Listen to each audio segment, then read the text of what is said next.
Bien avant que Yellowstone ne soit un parc, il fut la demeure de peuples pendant des milliers d'années. Des archéologues ont découvert des outils et des pointes de flèches en obsidienne datant de plus de 11 000 ans, témoignant de profondes racines humaines ici. L'obsidienne de Yellowstone était si prisée qu'elle était échangée à des centaines de kilomètres, connectant la région à de vastes réseaux commerciaux. Des tribus comme les Kiowas, les Pieds Noirs, les Crows et surtout les Tukadika, ou mangeurs de moutons, vivaient et prospéraient dans ce paysage. Les Tukadika maîtrisaient la vie en haute altitude, chassant le mouflon d'Amérique et construisant des wickiups pour s'abriter. Pour ces peuples autochtones, les geysers et les sources chaudes de Yellowstone étaient sacrés, tissés dans leurs croyances et leur vie quotidienne. La terre n'était pas une nature sauvage à découvrir, mais un foyer vivant et spirituel, entretenu de génération en génération. Ce lien profond contraste fortement avec l'idée ultérieure de réserver des terres en tant que parc. Dans les années 1800, les récits des merveilles de Yellowstone attirèrent les explorateurs vers l'ouest. Des expéditions comme Cook Folsom Peterson et Washburn Langford Doane confirmèrent que les geysers et les canyons étaient réels et non des mythes. Autour d'un feu de camp, l'idée de protéger Yellowstone pour tous est née, un concept radical. En 1871, l'étude gouvernementale de Ferdinand Hayden amena un photographe et un peintre dont les images stupéfièrent le Congrès.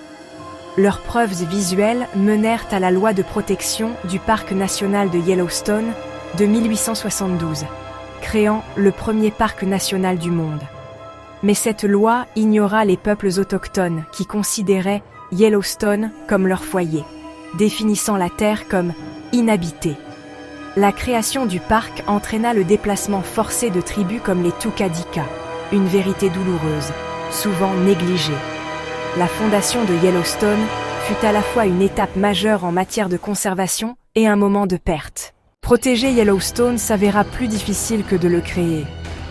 Les premiers surintendants n'avaient ni personnel ni fonds, incapables d'arrêter les braconniers et les vandales.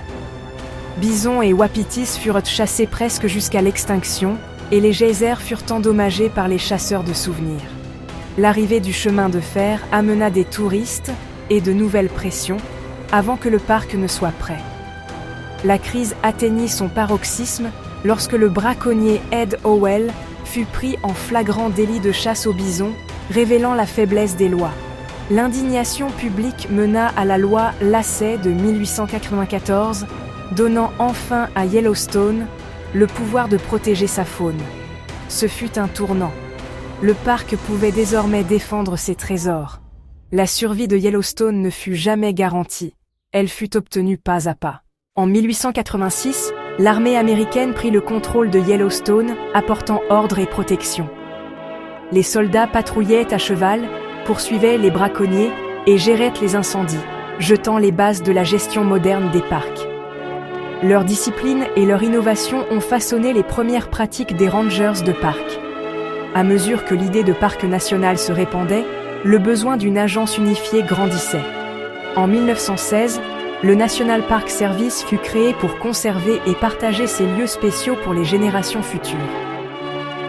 L'armée confia Yellowstone aux nouveaux rangers en 1918, dont beaucoup étaient d'anciens soldats. Le parc est passé d'une expérience fragile à un modèle de conservation. L'héritage de Yellowstone a été bâti par ceux qui l'ont protégé, d'abord comme soldats, puis comme rangers. Aujourd'hui, Yellowstone est un symbole mondial de conservation, reconnu comme réserve de biosphère et site du patrimoine mondial. C'est un laboratoire vivant, abritant une faune diversifiée et les sources de rivières majeures. Des millions de personnes le visitent chaque année, soutenant l'économie mais mettant à rude épreuve les ressources du parc. Équilibrer nature et tourisme est un défi constant. Foule, trafic et conflits avec la faune testent les limites du parc. Yellowstone travaille maintenant avec les tribus pour raconter une histoire plus complète, reconnaissant l'héritage douloureux des déplacements. L'histoire du parc est une leçon de triomphe et de tension, préservation, mais aussi exclusion. Aujourd'hui, le changement climatique et les espèces invasives ajoutent de nouvelles menaces. L'avenir de Yellowstone dépend de l'apprentissage de toute son histoire, pour qu'il perdure pour les générations.